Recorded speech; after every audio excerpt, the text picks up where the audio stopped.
Hey everyone, it's Melinda with Tailored and Teal. I am a part-time online reseller on Poshmark, Mercari, eBay, and Facebook Marketplace.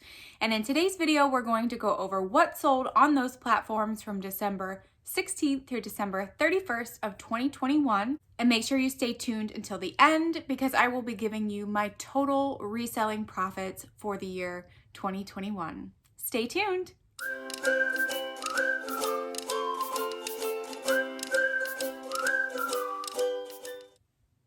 As you can see, I am choosing a different location for my video this time. The last time over by the window, propped up on the windowsill, wasn't really working.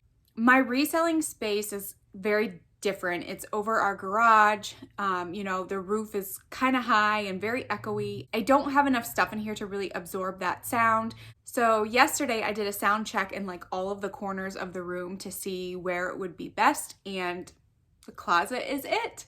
So this is my closet, and if you haven't seen my reselling room, I made a tour video of it, so I'll link it up here and I'll also put it in the description so that you can see exactly what I'm talking about because it's a very interesting space. But hopefully this gives us better sound. I am also getting a new iPhone. I'm calling it a business expense because I need to make quality videos for you guys and take better pictures and all of that good stuff. So I am keeping my fingers crossed that it'll be better sound quality. If not, I may have to record everything in here or kind of work out another scenario. But anyway, that's not what you're here for. You are here to see what sold from December 16th through December 31st. And as always, we're going to start on Facebook Marketplace where I had two sales. The first sale was a pair of vintage red cluster rhinestone earrings. These were clip-on earrings. They were free to me. Someone sent me an offer for $8 and I accepted. And then the next one was totally out of left field, was not expecting it to sell on Facebook Marketplace. It was a vintage 1976, I believe was the year of it, tri-chem hot iron-on transfers. The scenes inside this book were very Victorian. I think it was called Down Memory Lane. Really cool, like especially if you're into arts and crafts. And these were actually going online for pretty decent money. It was a free item to me and it sold for full asking price of $35. So of my two sales on Facebook Marketplace, I had $43 in sales. Facebook took $2.59 in fees, giving me a profit of $40.41. Then we're moving on to Mercari, where I had 6 sales. And just as a reminder, I don't go over every single sale. I highlight some good sales, some bad sales, and just some sales that I thought were interesting. But since I've had so many on Mercari and I'm not used to it, we are going to go over every sale on Mercari. So first up was a vintage The Household Searchlight recipe book from 1939. This was a free item to me. It sold for $20 and I did offer the customer media mail. And if you've watched my what sold videos, you know that Mercari does not offer media mail. So in order to get that lower shipping, you do have to offer free shipping on Mercari and then ship it yourself through Pirate Ship or another shipping platform. So again, sold for $20 and my media mail cost was $4.45 to send out the book. Then we have another one of those fringe kimonos that sold the last time. This one was an interesting sale though. So it was a Rara Avis by Iris Apfel, Mary Poppins Returns fringe kimono. So this jacket actually went to a location scout manager or something like that, which is where they go and they scout out locations for movies and TV shows to be filmed at. So maybe I'll be seeing my jacket in a feature film sometime. But that sold for full asking price of $125. Then we have another interesting sale. So this was a Jodee, and that's Jodee, 4-prong bra extender. I had gotten these for free. There was actually 3. There were 2 2-prong extenders and then 1 4-prong extender. And this customer was only interested in purchasing the 4-prong. I asked if she could do $3 on the item. She still would have to pay for shipping, and she said yes. So it sold for $3, and after my fees, I was left with a profit of $2.31, but it was a free to me item. And she actually said that it worked out perfect, so that made me feel good. Then we have a pair of blue Japanese small saucer plates. I was not exactly sure of the maker of these because when I tried to Google Lens the mark on the bottom, a lot of different things came up. So I just listed them as Japanese, beautiful blue, white, and green pattern. It had almost like a wave pattern to it on the rim or the outside. These sold for $16 and that was my full asking price. Then we have another lot of books. Again, these were the Lisa Gardner books that sold, just a lot of 3 of them. They were random books that didn't really go with any of her other series, and they sold for $12. I did give the customer free shipping for $4.45 for media mail. And so I made a profit of around $5. And then the last thing was super exciting. So I had gotten a teeny tiny little camera pendant in my most recent Shop Goodwill jewelry unboxing. It was in part 1 and 2. I'll link those up here. And there was a mark on the back that I really couldn't identify. So I shined it up a little bit. I tested it for sterling silver. It passed the test. So I thought this might be something good. All I did was do a quick Google Lens search of the actual pendant itself, and boom, it came up as a James Avery 35mm camera and film canister. I think that's what their title was, charm or pendant, and it was still selling on their website for $64. But I sold mine for $50 and it sold within 2 hours. And the reason why I priced it at $50, even though they were still selling for only $14 more online, is that's what all of the other ones were selling for. They seemed to have a really good sell-through rate, so I decided to go for it. And I was very happy to send it out for that full asking price of $50. Okay, so of my 6 Mercari sales, we had $226 in sales, $30.96 in fees. Of the free shipping I gave, it was $8.90 worth, giving me a profit of $186.14 and an average sales price of $37.67. That was only because of that jacket that sold. That's why that was up so high. And now moving on to Poshmark, where I had 11 sales. And the first sale I want to highlight is a vintage Brins revolving musical Christmas tree. I think it played Jingle Bells. In really good vintage condition, it came with its original box, and this sold 6 days before Christmas for $20, which was my full asking price. The next thing I want to go over is a really quick sale that I wasn't expecting anyone to purchase or really to get any interest, but it sold for my full asking price of $12. It was a vintage gold tone arrow shaped tie clip or tie bar, something to hold your tie in place essentially. It was the brand Hickok and it was made in the USA, and it sold within a few days of me listing it, and it was a free to me item. The next sale I want to go over is an Icelandic design sweater jacket. I can't remember if it was a wool blend or 100% wool, but it was lined inside, so it wasn't like scratchy on your skin. Really nice, kind of like Christmassy theme to it. I actually sourced this off of Poshmark with a whole bunch of other things that I bundled, and it sold for $36. And then the last 3 sales were sales that I got from dropping these particular items down 30% for closet clear out.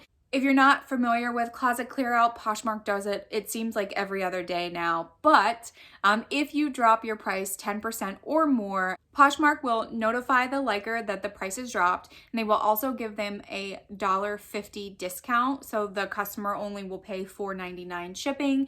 It only is good for 6 hours. So I try to do it like later in the afternoon so that it goes into the night. And these 3 items were what sold from that. So the first one is a pair of Keen's women's gray hiking shoes. These were actually hiding in the men's section, most likely because they were a size 11, But when I put in the style code into Google, it actually told me it was a woman's shoe. So it sold for $38, and that was the price I dropped it down to. Then we had a pair of J. Crew rubber rain boots. These I picked up at Salvation Army not too long ago in November actually, and they sold for $31, and they did have a lot of interest on Poshmark especially. And then the last item was kind of a mistake on my part. So the customer that purchased this item, we had actually gone back and forth previous to this about a price. She wanted much lower than I wanted, so we were countering back and forth. Closet Clear Out dropped it down 30%. Somebody liked it. And then my Posher VA sent out a 20% offer with a $1.50 shipping discount. So the customer walked away with this item for $69 and a shipping discount that I paid for. However, I still made a profit of over $33. So I guess I can't complain. It was kind of a bigger item taking up some room, so I'm happy she got a good deal and I'm happy to make a profit as well. So of my 11 sales on Poshmark, I had $297 in sales, $59.95 in fees. I gave out $9 worth of shipping discounts, giving me a profit of $228.05 with an average sales price of $27. Okay, moving on to eBay, where we had 22 sales. The first sale I want to go over is a set of 3 graduating in size brass cherub angel candlestick holders. I picked these up at a garage sale for around $5, and they sold for $36. And that was an offer that someone sent to me, which I thought was totally fair. Then my last masquerade mask, that was really hard to say, sold. It was the one that I really, really liked the most. It's a beautiful, glamorous lady with these peacock feathers up top. Oh God, I just thought she was gorgeous. Someone sent me an offer for $25. I really wanted more, around like $30 to $35 for it, but it was my last mask out of that mask lot from the last What Sold video to sell. So I just decided to go ahead and take that offer, and I hope that they enjoy it because she is so beautiful. Next is an item that I never, ever, ever thought would sell, and I regret picking it up. It was a siesta wear green glass New York City barrel mug. These were from the 1950s and 60s. They're kind of a dime a dozen. I see them all over the thrift store. I purchased this in June of 2019, and I started reselling in September of 2018. So I would consider myself at that time still a newbie. I didn't really know any better. Thankfully, I only paid 99 cents for it, but it actually sold for full asking price of $15.99 on eBay, and whew, am I glad to see that go. It was really a cool piece though. Next, another item that I've had forever that I never thought would sell, and it got a lot of interest, especially on Poshmark. I relisted it at least 6 times and no one ever wanted it. But it did sell finally on eBay. It was a pair of Maurices patent leather burgundy pumps or heels, and they sold for $7.99.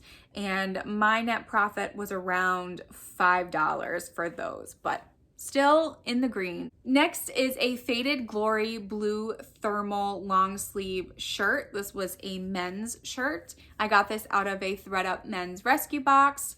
Faded Glory is from Walmart, but I decided to list it anyway. And it sold for $10.19. I did only profit $4.99 off of it, but it was in really good condition, and I didn't feel right about donating it. I figured it would sell because it's a staple piece for a men's wardrobe. Next, we have something out of my own personal collection. So I was kind of into hardcore music / punk / I wouldn't say death metal, but like screamy music in high school. I know you wouldn't think that about me, would you? And I went to a concert at a local bar. It was by the band Static X.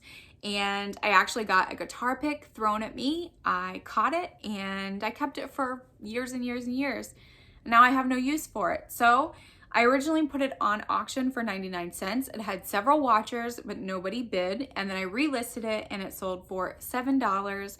And the customer actually sent me a picture of their Static X wall. And they had guitar picks and signed autographed pictures with them, the band and everything. So I was really happy to know that this would be going to a good place, that it would be respected. Then we have a Romeo Game. So this is like a Rummikub type game. It's a tile game. It's from the 1970s and it was very heavy. I was running a 15% off sale on eBay. So it sold for $15.29. And the lady messaged me and said that she remembers playing this game as a kid and she remembers it being so well made, how heavy the pieces were compared to nowadays pieces. So she was excited to get it. Then we have a hand sewn quilt that was made by my mother. She is not a sewer, a quilter, but she's dabbled a little bit. And she made this quilt. It's beautiful. Unfortunately, it wasn't really something that would fit in my home decor or fit on any of my beds. It was kind of a smaller size.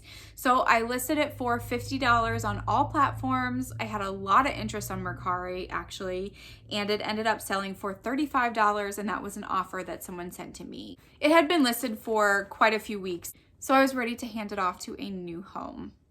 And then the last thing I want to go over is a lot of 5 red themed jewelry pieces. This included 4 necklaces and 1 ring. I recently kind of revamped my jewelry. I was really tired of sharing and relisting the same pieces. So I did a video of how I organized them into lots, and I'll put that video up here so you can go watch it if you'd like. This is the first lot that sold, and it sold for $12.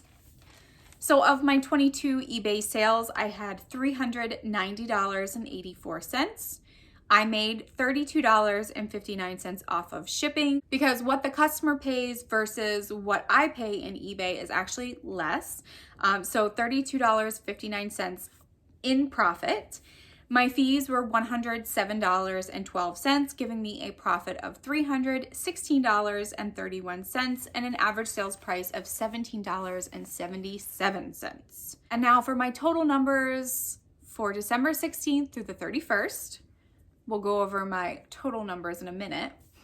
$956.84 in sales. Fees, shipping profits, shipping discounts, all of that rolled into one was $185.93. My cost of goods this time was $142.86, giving me a net profit of $628.05, and my cost of goods for each item that sold was $3.48. And I did sell a lot of free to me items, so that helped keep that cost low. So now on to my numbers. Are you ready? Are you excited? So I didn't make as much money as I thought that I did, but 2021 was a rough year. 2020 was a rough year too, but 2021 personally for me was rough. We sold our house, bought a new one, but we had 3 buyers for our house. My mental health took a nosedive for, I would say, at least a third to a quarter of a year. Just no motivation to do anything. So the fact that I made this much money at all, I'm okay with. I've come to terms. It's all right. Next year will be better. So my eBay total profit, and this includes the sales price, their fees, shipping profits, and also my eBay subscription fee, which I pay $21.95 to have a basic store subscription. So all of that is taken out. So I was left with a net profit of $6,338.15. My Poshmark total net profit was $4,384.93. Mercari, I made $885.54, and Facebook Marketplace, I made $421.51 with, drumroll please, a grand total of $12,029.13. Now, unfortunately, this was only $1,000 more than my 2020 profit, but like I said previously, there were a lot of issues with 2021. Let's not rehash those. Now, keep in mind, this is just strictly sales minus fees minus cost of goods and any other subscriptions that are going on. This does not include any like materials or supplies that I had to buy, and it certainly doesn't include my income tax that I will have to pay in a few months. So overall, I'm happy. I didn't go down. Nothing really changed in my business. I still did a lot of online sourcing this year, not as much as 2020. I was able to go out a few times this year to thrift stores and antique stores and yard sales. So that I think helped lower my cost of goods. So overall, it's been a good year, and I hope that 2022 will be better. I hope it'll be better for you, for me, and I hope that our sales will totally go up this year. Thank you so much for tuning into this video and for watching all of these what solds from 2021. I hope that you have learned some things, maybe found a bolo that you didn't know, and I really truly appreciate your support. If you wouldn't mind giving this video a thumbs up before you leave, I would greatly appreciate it. And if you are not a subscriber yet, feel free to hit that subscribe button. We would love to have you here. And as always, I'll see you in the next video.